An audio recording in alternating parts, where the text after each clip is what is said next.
बाया, या अक्षय तृतीयेला मी सांगतो ते कर आणि बघ तुझं नशीब कसं सोन्यासारखे उजळेल. बाया, शांत हो आणि माझे शब्द मनापासून ऐक. अक्षय तृतीयेचा हा पवित्र दिवस साधा नाही. हा तो दिवस आहे ज्या दिवशी केलेलं प्रत्येक कर्म अक्षय होतं, कधीही संपत नाही. म्हणूनच आज मी तुला जे सांगणार आहे ते फक्त ऐकण्यासाठी नाही, ते समजून आणि जगण्यासाठी आहे. बाया, तुला वाटतं तुझं नशीब तुझ्या विरुद्ध आहे. तुला वाटतं कितीही प्रयत्न केले तरी काहीच होत नाही. पण मी तुला सांगतो, तुझं नशीब झोपलेलं आहे आणि आजचा दिवस त्याला जागा करण्यासाठी आहे. पण हे फक्त काही लोक समजतात.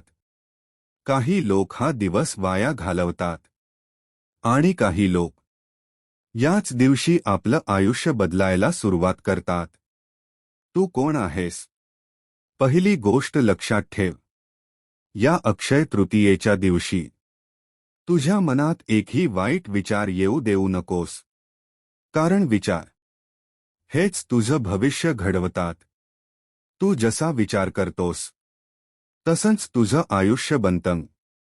दुसरी गोष्ट, या दिवशी कोणाला तरी मदत कर. मोठं नसलं तरी चालेल, पण मनापासून कर. कारण दान हेच नशीब बदलण्याचं गुपित आहे. तिसरी गोष्ट, शांत बस, डोळे मिट आणि मनापासून म्हण, श्री स्वामी समर्थ. हा शब्द तुझ्या आतल्या भीतीला शांत करेल. तू एकटा नाहीस. तुला वाटतं तू एकटा आहेस, पण मी आहे. तुझ्या प्रत्येक श्वासात, तुझ्या प्रत्येक प्रयत्नात. पण लक्षात ठेव, मी तुझ्यासाठी चालणार नाही. तुलाच चालावं लागेल. मी फक्त मार्ग दाखवतो.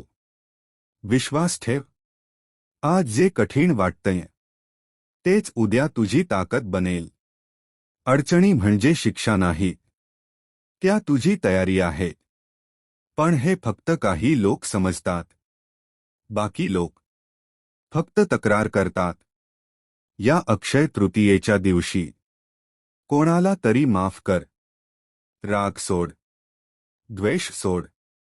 कारण जिथे मन शांत तिथेच नशीब जागा होतं. स्वतःवर विश्वास ठेव. तू जे स्वप्न पाहतो आहेस ते तुझ्यासाठीच आहे. देव कधीही अशक्य स्वप्न देत नाही. तुझ्यात ताकद आहे, पण तूच ती विसरलास. आज ती पुन्हा जागव. आज तू जे करशील तेच तुझं उद्याचं नशीब ठरवेल. हा दिवस तुझ्या आयुष्याला वळण देऊ शकतो. पण हा संदेश सगळ्यांसाठी नाही. काही लोक ऐकतील आणि विसरतील, आणि काही लोक आयुष्य बदलतील. आता ठरव, तू कोण आहेस? ऐकणाऱ्यांमध्ये की बदलणाऱ्यांमध्ये? मी तुझ्यासोबत आहे. प्रत्येक क्षणी. भिवू नकोस, मी तुझ्या पाठीशी आहे.